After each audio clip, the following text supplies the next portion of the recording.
Gusto na niya nga nagkatapusan ng kalimutan, no? Pero nagpatigbabaw gid ang iyang pagmahal. Ito nga nagit kanunay, no? Nga sa tuod naglakot ka ng tawhana. Apan tuod kay na may sugo sa pulong sa Ginoo nga mapakita nato ang pagmahal. Sa tuod naglakot ka, muli kay na lang ka usa, no? Inyong balik na sunod kung maulian ang imong pagbati. Nakasisting ko ba niya na? No? Yung nga, kay sa ko, kay makita ko ang tawhana, o kanang kung si katao, kung makita ko na maglagot yung ko niya. Instead nga, di ko gusto maglagot, pero kantaw ako siyang naong, magsidyag yung matas kalagot, no? Ano ba? Sa mga pagsulti o ipang saysay o yung mga hangin, paalas ng kasing, maglagot yung katong kay batik yun mo ang tumang kasukok anang tawhana. Pero ang Diyos makaigsuunan, no? Sa tulog, naglagot siya sa mga katawhan, kung kay kitagaan na sa Diyos o mga pagtulunan. Nagkana mga katawhan nga iyang patagamtaman sa iyang pagkamayo, pero isukol man yun, no? May padayon lagi siya iyang pagsukol nga ito kaniya. Pero nilang tanan, makaigsuunan, ipadayon niya po siya nga nagmahal ka na ito. Wala siya sa tuwa mo, pasagad, no? Wala higayon ang tungod kay gusto niya mabalik ang pagmahal sa mga tao nga ito kaniya. Isa sa iyang hinimo ko ang pagpadala sa iyang bugtong nga anak. Saan kayong kasi gugulingon ba nga? Ang anak, maguto si matangarap ko ang Diyos, nga may asawa. No? Giskot ta makikisunan about sa espirituhanon nga bahin. May tawag espirituhanon nga bahin, no? Naginay sakto gid nga pagpaabot nga mensahe nga makuhaan gyud og sakto nga mga pagtuon-an para usab kini sa tong espirituhanon sa nga bahin sa tong kinabuhi. Kitang tanan makaigsunan, no? Suro may ko kung mata na magaling ko na kay kalam, no, anak.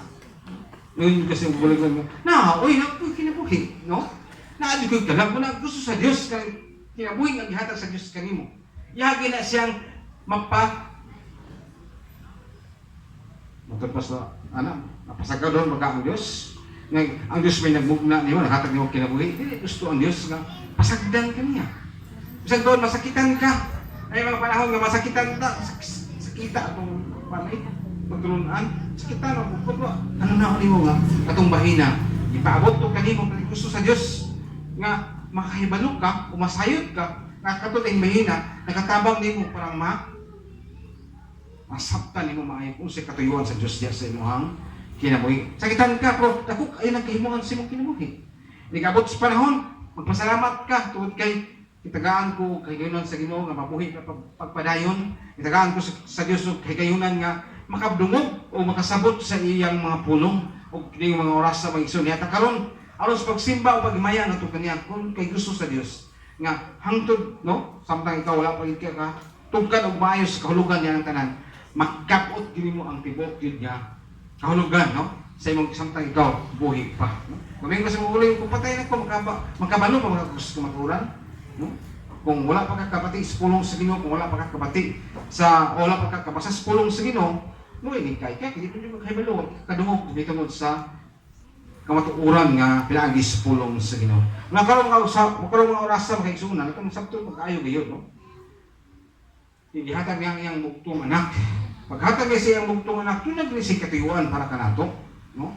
Siguro hindi natin himuman kitang tanan tungkol kay natin magtagsakto nga oras, no? Pero ano na ito magigsunan? Kumain ka sa mong gugulingon, unsa magiging nabuhat ni Jesus Christ ni sa kong kinabuhi nga kinabuhi mo makining ingon nga bugtong anak sa atong amahan mo ang Dios, no? Unang-una magigsunan si Jesus Christ ang kinalaras sa Dios. Siya ang tinuod nga tinapay. Wah, tinuod nga tinapay. Wa kaon itong panahon na sa niya, ha? Nawa na sa kalibutan, glansa siya sa cross.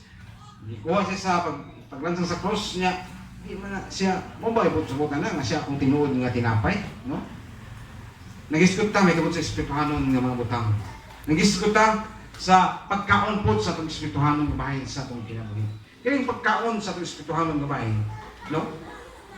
Nagisgot kini, may kabot po sa espirituhanon nga mga butang na likan sa Diyos.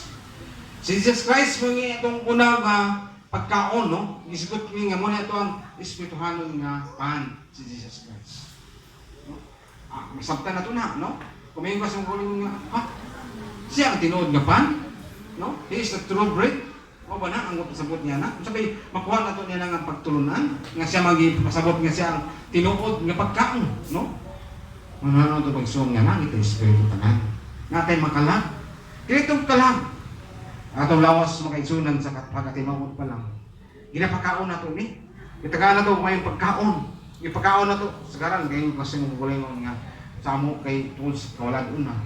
Ang sagaran pagkaon sa kanya kong lawas mga duman ng Biblisya, no? O problema siya. Kasi kay ipagkaon mo imong kalag kay gusto nimo nga dili mapas mo ang imong lawas, no? No, kung atong espiritu mo kay sunan, kung dili ato ni mapakaon sa espiritu nga bahin, kayo dito nga pas mo gina siya, no?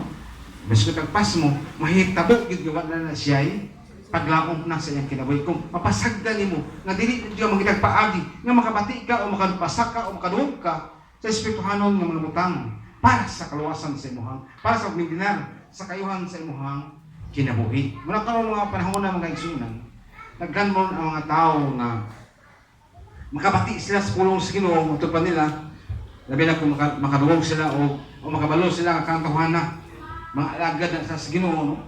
Tayon gina sila ng wow. Naminaw di ko ana, pero ang problema lang, application like ko lang sa ilahang matagos sa kinabuhi, aron ng mga matudan na sila, mga anak po ni Jesus Christ. Kung sa kinabuhi ko rin mga kaigsunan, karon mga oras sa mga kaigsunan, kung ano yung gipaabot yun sa matagos sa kanato, nga kining ipadalas sa atong manluluwas mao si Jesus Christ, mo kini siya ang tinuod nato nga tinapay. Yung nga hala, sa tinuod nga tinapay, wala di ko kaon na sukad, no? Ganun man, pato pasawon ang John 6:32 or 22, 32.